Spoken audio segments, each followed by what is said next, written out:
Why do bad ideas persist? Bad ideas persist when good ideas succeed, and I'll show you why.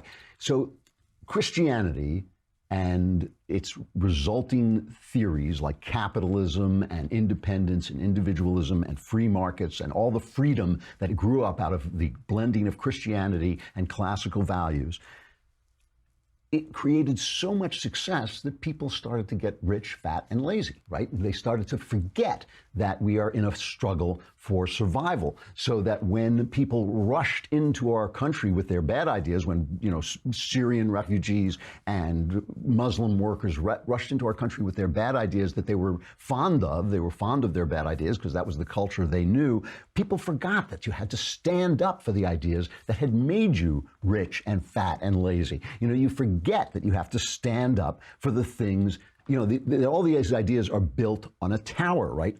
The other thing that happens is when problems are solved, good people go home, right? So let's take the problem of black oppression in America, which was real. There was government oppression in America.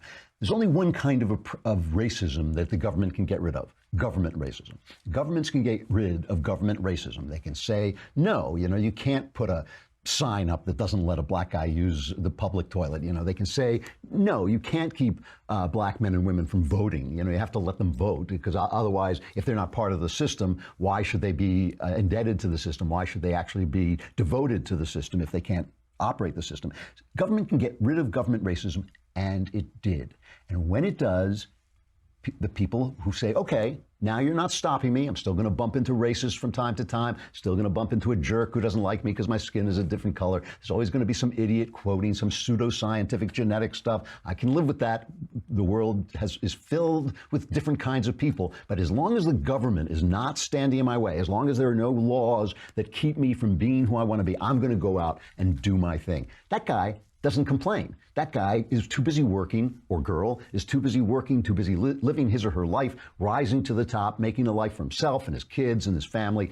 That guy is not going to complain. It's only the person who basically was committed to the struggle but not the result, who still gets self-worth from this struggle, who's going to turn up and say, well, now we have to go and we have to snuff out, every sign of racism in life, which of course is impossible. So you always just have these bad ideas getting more and more left-wing. Same thing is happening to gays right now. A gay guy who said, look, this is who I am. None of your business. Let me get married. Just leave me alone. Let me do what I'm going to do.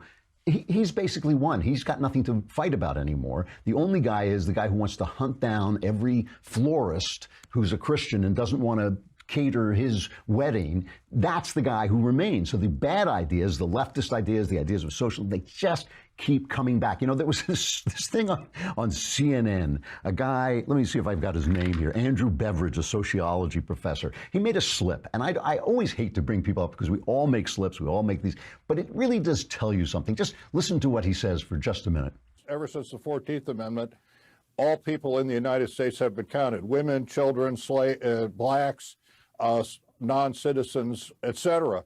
But I think the holy grail of this, from a point of view of the Republican redistrictors, is to try to get these people out, because it would radically change lots of districts all across the country.